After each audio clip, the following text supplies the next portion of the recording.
Je vous présente une technique de reconstruction capsulaire supérieure utilisant le biceps pour une réparation des tendons supra et infraépineux rétractés de stade 3. On est sur une épaule droite. En haut et en avant, le tendon supraépineux qui est partiellement réparable. En bas et en arrière, le tendon infraépineux qui est également partiellement réparable.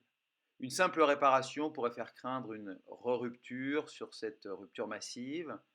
Et j'aime utiliser la longue portion du biceps pour sécuriser la réparation et que j'utilise en reconstruction capsulaire supérieure.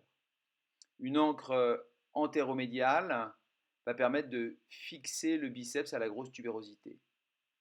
J'utilise un point en double lasso loop, je fais une ténotomie du biceps, la partie distale va filer dans la gouttière. Une fois le biceps fixé sur la grosse tubérosité, vous voyez qu'il se crée une véritable poutre, une corde tendue entre la glène et la grosse tubérosité. On va pouvoir réparer le tendon supraépineux en allant armer, sécuriser la suture du tendon supraépineux en passant à travers la reconstruction capsulaire supérieure du biceps. J'aime utiliser cet artifice d'un fil relais passé dans une aiguille.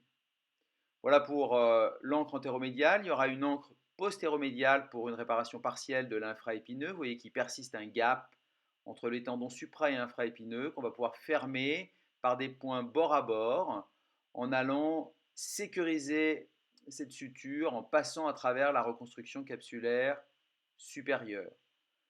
Dans ce cas, j'ai passé deux points bord à bord entre supra et infraépineux. Voilà à la fin de l'intervention, deux encres antéromédiales avec des points en U et des points latéraux qui passent par-dessus les points en U, selon la procédure de Mason-Allen, plus des sutures bord à bord.